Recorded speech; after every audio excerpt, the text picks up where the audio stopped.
Classe de palavras envolve verbo, a regência, crase e também tem a ver com a estruturação do texto, que é coesão. Bom, como é que eu cheguei à conclusão de tudo isso que está no edital? Eu vi o enunciado da questão, ele menciona o seguinte, ó. A frase está de acordo com a norma padrão, considerando sinal de crase e emprego dos verbos. Tá? Então, você vai fazer o seguinte. Você pode, se você tiver mais afinidade com o uso dos verbos, você procura os verbos. Se você tiver afinidade mais com acento de crase, você procura a crase. São dois assuntos, é uma questão rapidinha para ser resolvida. Dá uma pausa aí no vídeo.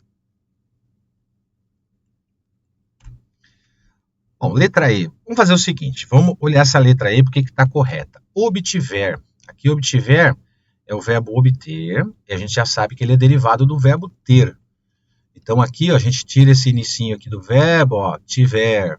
Se tem a conjugação tiver, tem obtiver.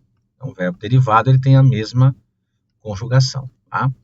Depois aqui, ó, dedique a ela. Quem se dedica, dedica a, né? Quem dedica, dedica alguma coisa a. Antes do pronome ela, ele não admite artigo, então não vai ter crase. Né? Ela, dedique a ela, toda a gentileza. Esse a é um artigo para concordar com esse substantivo. E pergunte como ela quer ser tratada. Aqui a utilização do verbo perguntar está ok. Agora, você pode fazer por eliminação, a gente vai ver as outras opções aqui. Mas antes, vamos fazer o seguinte, você está lá na prova, tá? Então, o que eu vou fazer aqui? Ó? Eu vou escolher primeiro o acento de crase. Vamos ver se eu consigo eliminar essa questão só com acento de crase. Eu vou na letra A. Ó, agradeça às pessoas. Quem agradece, agradece alguma coisa a alguém. Só aqui ó, a gente já sabe que tem crase, já elimina.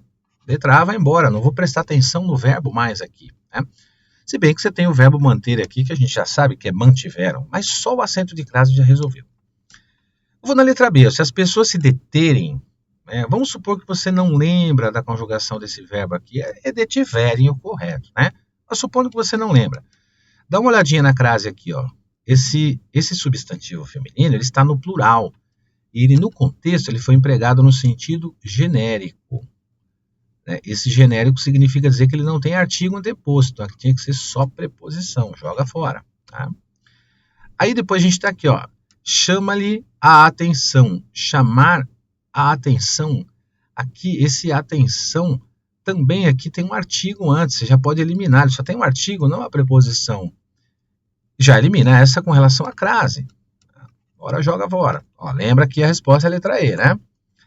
Ó, naquela ocasião, muitas pessoas tinham chego. A gente já sabe, né? De chego não existe, né? Tinha chegado. O chego só existe se eu conjugar ele na primeira pessoa do singular, do presente indicativo, né? Eu chego tarde todos os dias. Mas numa locução verbal, que você tem o verbo auxiliar e o verbo no principal, o correto é chegado aqui, né? Então já elimina aqui também. Então, se você obtiver a informação, né, de que uma pessoa não é binária, dedique a ela toda a gentileza e pergunte como ela quer ser tratada. Chegamos aqui à resposta da questão. Agora, vamos consertar todas aqui, as opções aqui. Então, consertei aqui para vocês, ó, né, o que está em azul está correto, está em vermelho está errado. Aqui a mesma coisa, a gente tem duas opções aqui, porque na obediência aqui existe preposição a, né, obediência a. Aqui eu posso usar só a preposição, dando característica do substantivo genérico, mas se eu somar aqui o artigo as para especificar regras aqui, então aí eu tenho essa opção também, tá? Aqui a gente tem um erro também bem grotesco, que é muito comum na Unesp, eles colocarem isso, quando você vir, é o verbo ver, no futuro temporal, né? A gente tem aqui uma conjunção que indica tempo. Então, quando você ver, não, é quando você vir, né? Porque você não viu ainda. E aqui também, aquilo que eu comentei com vocês, né? Só o artigo aqui. E por fim, o chegado, que eu comentei com vocês, e também aqui, ó, com relação à atitude. Se é com relação a alguma coisa. E esse a é somado ao artigo de atitude. Tá? Então aqui a gente conserta. Mas dá para fazer por eliminação.